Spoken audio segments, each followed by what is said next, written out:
At this point, we do a what we call a community moment. Every week, we hear from a member of the Oasis community, and it's kind of a thought for the day. And community moments have been about all kinds of things. Generally, something you're passionate about, a topic you'd like to explore, some ideas you want to share. Maybe it's something from a book you read, a movie you saw. We've had so many great community moments, and if you'd like to do a community moment, please get with me, and I will get you on the calendar. I'm starting to freak out because we're only booked up till the end of May, and I would like to be booked out further than that. So if you're interested, just get on the calendar now and think of what you want to do. Today, very kind of core Oasis member who's helping to guide our search for a facility and does all kinds of other things for us, Ted Mengers, is going to do a community moment called Man is the Measure of All Things. And I'm assuming that's humanity, right? Yeah. Okay, good. So let's give a warm welcome to Ted Mengers.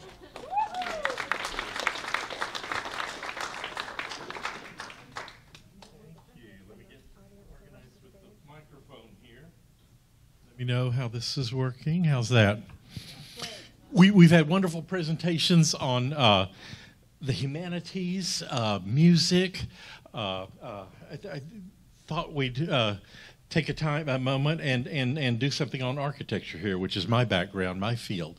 I'm going to talk about one building in particular, but tell you about the culture that made it what it is and why it's important. Man is the measure of all things is kind of a mantra from the Renaissance, and even before that, first put together by Protagoras back about 3,000 years ago. And our story starts, pointer.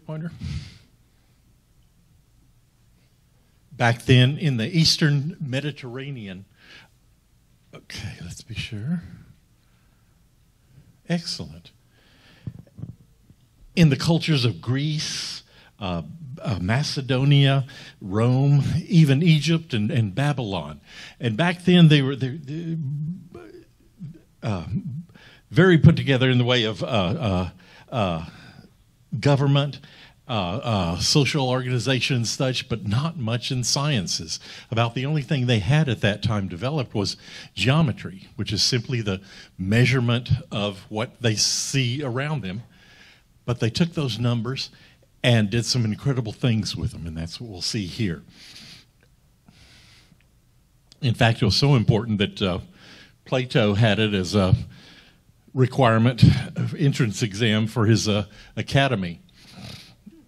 One of the first, they developed many theorems, concepts and such with geometry, and this we all recognize, the 3-4-5 triangle, and this is important because, why? It gives us a right triangle. And the key thing here is, it doesn't matter 3, 4, 5 what. It could be inches, meters, cubits, miles. It's the relationship between those numbers that's important. And what they used it for, they use it, think of the Egyptians. Every year the Nile would flood, and then it'd go away, and they'd have to resurvey the fields, recalculate whose property is what. So they developed this to get the right triangle with a knotted rope. Don't ask me how they got the knots at a exact measurement, but they'd lay that out, stake that out, and use it to square off the fields and such and take measurements, and to lay out buildings. This was done 3,000 years ago, and I used it a week ago to lay out foundations for a project I'm doing. Now, they took those numbers and they began to crunch them and derive theories from them. And again, it's not important what the numbers are, it's the relationships between them. So they developed theorems, and then they worked out exercises and created a bunch of beautiful intellectual theorems and concepts from it. And remember this little right here, the 0.618 relationship, whatever unit that is, one there. This is 0.618. We'll see that again in a minute. And they it just grew from there. These marvelous conceptions. And they used these to calculate areas.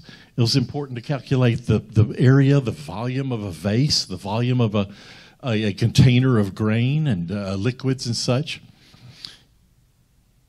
Those were intellectual developments, but they began to observe them in life as well, in nature.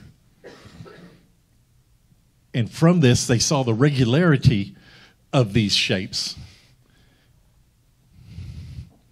all over. In geology, in physics, in chemistry, it's about this time they began to postulate how the world is put together. All nature. About this time, Democritus developed the concept of atoms. And the notion that if these things work in this scale, they work smaller and smaller and smaller. And he postulated the notion of how atoms go together. They, again, from their observations, they developed some concepts. One of them is this one here. If we take a basic square, and from the middle of one side to an opposite corner, take that and drop it down to the baseline and project a rectangle off of that, we notice something very interesting, the combination of that rectangle and that square. That rectangle, and there's that 0.618 again, that proportion. It's the proportions that are important here, the relative proportions. That rectangle is in the same proportion as the original put together. This to them was magic because they started to see this everywhere. And they gave it the name of the golden ratio or the golden rectangle. And for them, this was a sacred number. This was a sacred concept. Sacred in the sense of they didn't really worship it, but it was sacred in it, that it was profound, and it was, they began to feel that it was integral to how the world was made. And I think you'll see they were right about that. So there it is again in this construction. The 0.618 curiously pops up over and over and over. And they saw it when they observed in the real world. So much so that they developed a device to help them measure. And again, it's not about the measurement, it's the proportions, which helped them check out things in the observable world. And they begin to see some wonderful things all over the place. Yeah. Okay, watch this. Yeah. Every part is in proportion to every other part. It's the proportions. And it's all there, repeated over and over and over. This is the term for this is recursion. Yeah, it goes on. It's just there. Would you ever imagine that? They saw in man a part of, and this again is that 0.618, an intellectual device that they see in the observable world over and over and over. Now, yeah. Some people are better at math than others. Yeah, you get it. Those that were better began to sort of take this knowledge and sort of keep it to themselves and position themselves as experts on this. The shaman class, the priests, the architects, began to set themselves aside and kind of, knowledge is power. They kind of kept this to themselves and developed it. Sufficiently advanced technology is indistinguishable from magic. Arthur C. Clarke. Let's look at another concept here. Let's take that rectangle of those proportions. And what if we reduce it by a square, and we take the remaining rectangle and reduce that again by a square, and you see what's happening here. We just keep doing it, by the same proportion. The dimension doesn't matter, it's the proportion. And you can do this infinitely. Now, what if we connect the dots and we get something very beautiful? Now, imagine a minute. From these clunky two-dimensional rectangles and squares, we get something that is very organic, very fluid, very beautiful, derived from the proportion. We set this in motion. We gave it the sort of the DNA of how to act, and then it creates itself. It replicates itself going forward. Again, the 0.618 is inherent in that, and they gave this the name of the golden spiral. And I think you know where we're going with this.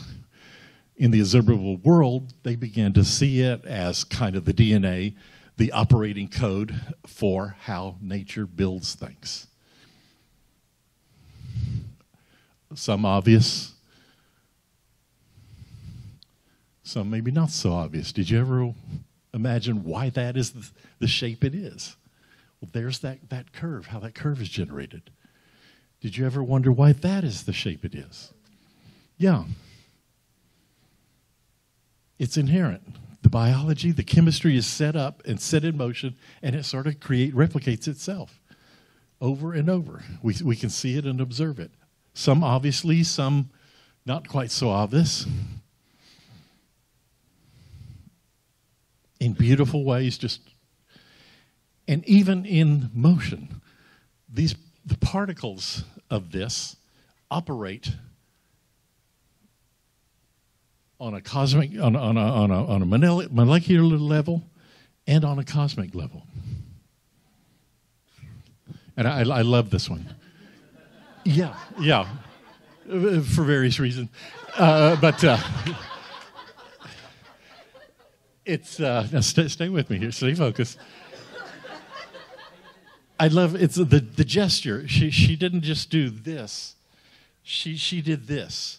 So you can imagine that spiral is in her body, in how she operated, and we see the hair, but also the particles of water follow that curve. It's amazing. It's everywhere. Artists have taken that and used that to make their art better, particularly in composition. And even to this day, if you're going to design something and give it proportions, might as well use something that connects, that resonates with human beings. We see it in graphic design, in product design.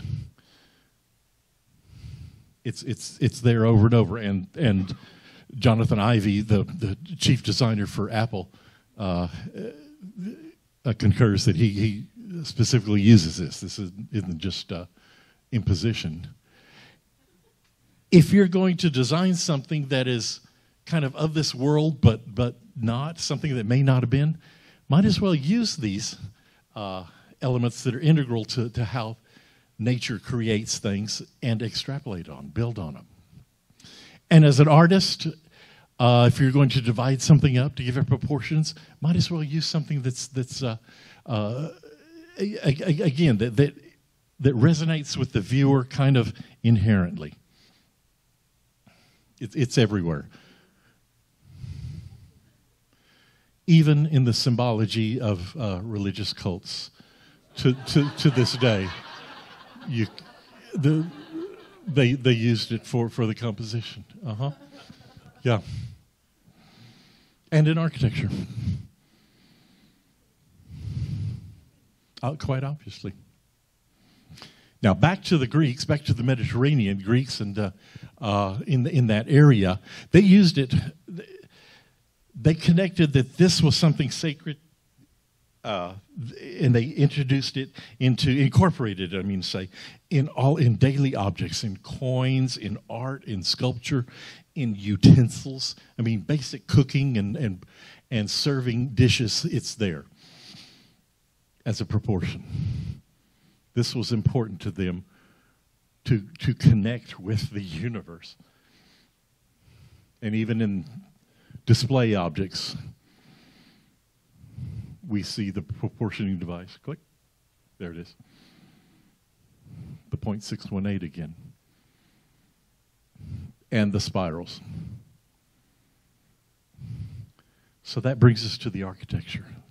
The building I mean to speak about today is the Parthenon on the Acropolis in Athens. And there we see the golden rectangle and the golden spiral as a proportional device. On the left, we see what it looks like today and how it looked in the high times. This building was a temple to the goddess Athena, but it wasn't really about like a church you go there and worship. It was to go there and pay reverence to Athena, one of many gods that they had. And it was used as a treasury.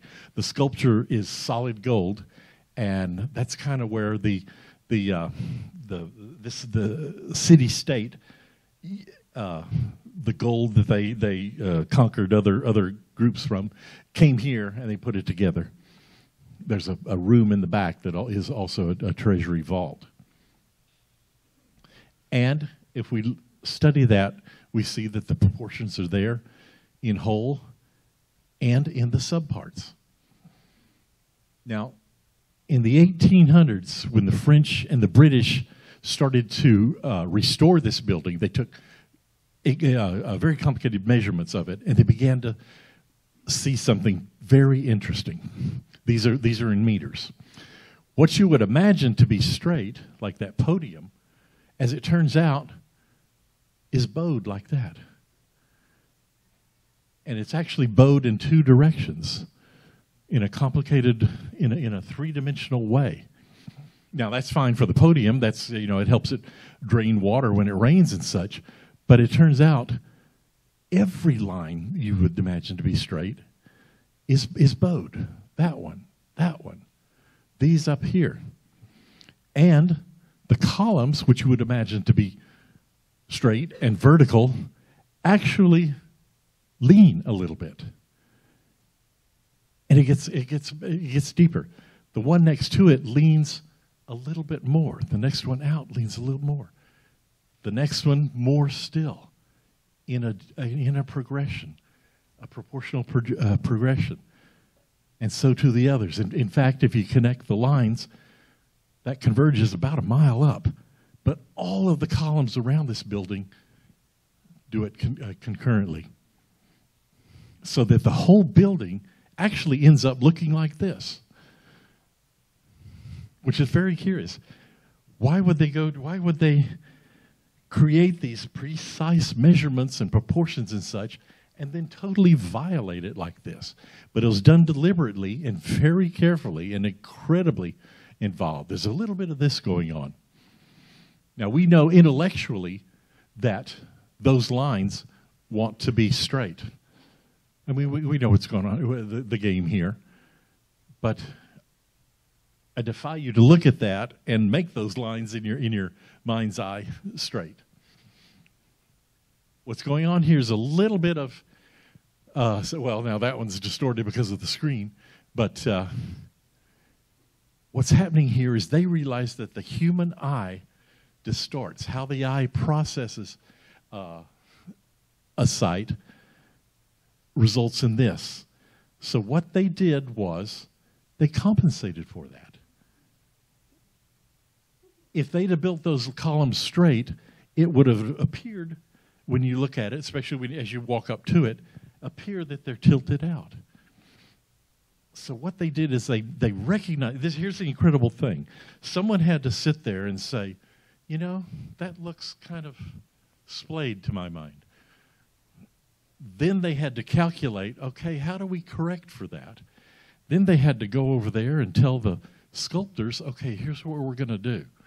No, you're not going to do that straight this time. We're going to tilt it. And the next one, we're going to tilt it a little bit more. And the next one, so forth. It's just an incredible amount of analyzation, projecting, and then getting that thing built. This is back in the days when construction was chink, chink, chink, chink, until it results in that. So when you look at this thing, as a human being walking up to it, it looks perfect. It looks straight. It looks in proportions and all. They incorporated their ideals, their values and such in this icon of their city and made it a symbol of their time. But they made it timeless when they incorporated the measures of man. Thank you.